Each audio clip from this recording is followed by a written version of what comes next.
pay for your own mistakes. That's what I'd like to say to all of you people who take dumb risks and expect the rest of us to pay for your stupidity. Sir, coming over right now. Hold on, do not let go. Most every day, rescuers take heroic risks to save someone somewhere in America. The rescuers helicopter hikers off Grand Canyon ledges, surfers out of the Pacific, mountaineers stranded on snow-capped mountains. Sometimes rescuers trying to help others put their own lives on the line. When climbers on Mount Hood fell into a crevasse, a military helicopter flew to the rescue, and it crashed. We're watching a rescue of a rescue. They even risked their lives to save people who want to kill themselves, like the man who tried to drive his minivan off this cliff, but then got stuck. Often the rescued are adventurers who are in trouble because they took foolish risks. I fell down the hill. I really don't know what happened, but I luckily got stopped by a tree before I fell off. Some hike into treacherous weather like this with no warm clothing. The only way out? By helicopter, on a stretcher. The internet is crammed with examples of risky behavior. Some people go biking on the edge of a mountain. Be careful, that's a helmet. Oh my God. Oh no. Nice walleye. Oh, there you go, first fish. Oh, yeah, look at that. Even mundane sports are treacherous if people are careless. Every winter, people go ice fishing in Lake Erie.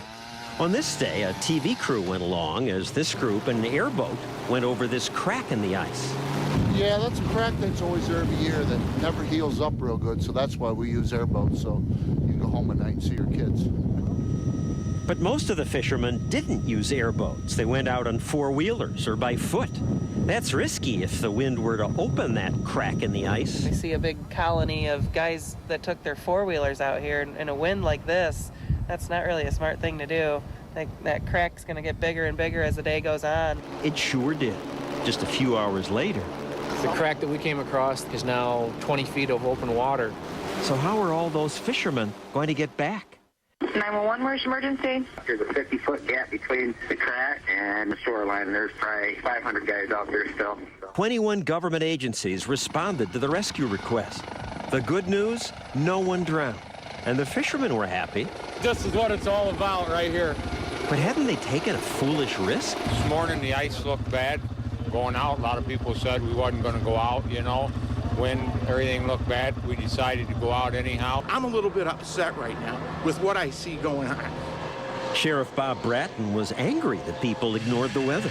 There's no section of law about stupidity because they could all be arrested today for that. But Randy Hayes defends taking his four-wheeler onto the ice. You take a chance every time you go out there. But on this day, there was that strong offshore wind. There's wind, there's cracks. It's just something that we deal with. You're tying up emergency services. A helicopter that'll be coming over by Coast Guard, $4,000 an hour. The rescue cost more than $250,000. Sheriff says you guys should pay if you get rescued. I'm not for paying. I'm not for paying if you're lost in the woods. And this is America, and I believe that, you know, we all jump up, we help each other. Why shouldn't people pay? It costs money to have a rescue. It costs money to bring in the Coast Guard. We already pay that in the tax dollars that we pay. If you start charging people, people won't call when they truly do need help. Have a good day, guys. Have a good one. I learned later that that's bunk. New Hampshire still gets calls for rescues, even though it charges reckless people. Since 1999, we've been billing people, and they keep calling. Maybe other places should charge, because why should taxpayers have to pay the cost of rescuing people who do such stupid things? I'm gonna pass out, I swear to God. Okay, buddy! This rock climber got tangled in ropes, probably because he was drunk, according to the Yosemite Park ranger who rescued him.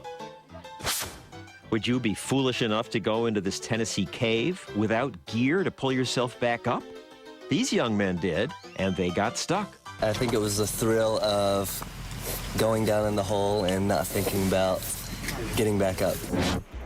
Finally, John Ruschenberg's a reckless risk taker. He paraglides. Good job. Got it. Nice launch. Skis off the trail and takes difficult hikes.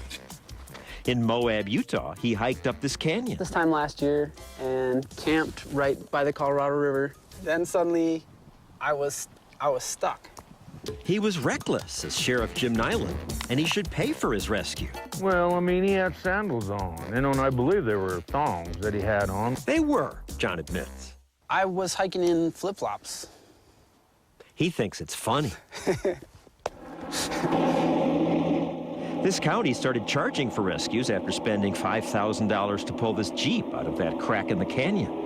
They did it to protect local taxpayers because this is a sparsely populated county, but they have 100 rescues a year because tourists come here for the extreme sports. I'm from North Carolina.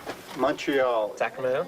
They take all kinds of risks. It's absolutely fun. It's just an absolute rush every time. And some need to be rescued. I mean, I'm looking at the local taxpayer. When people go out and do ridiculous things, I think they ought to be held accountable. So they went after John. We billed him $2,000, and he has not paid as of this day. I don't want to pay my bill.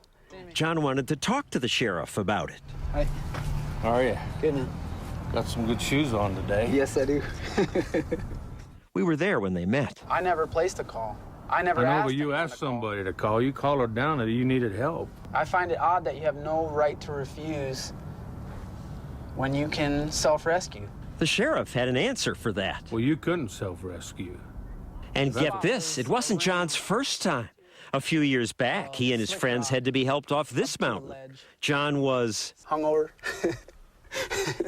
And we had problems from the start. But we had a great time. The sheriff still hasn't gotten his money. Hopefully people watching want to chip in.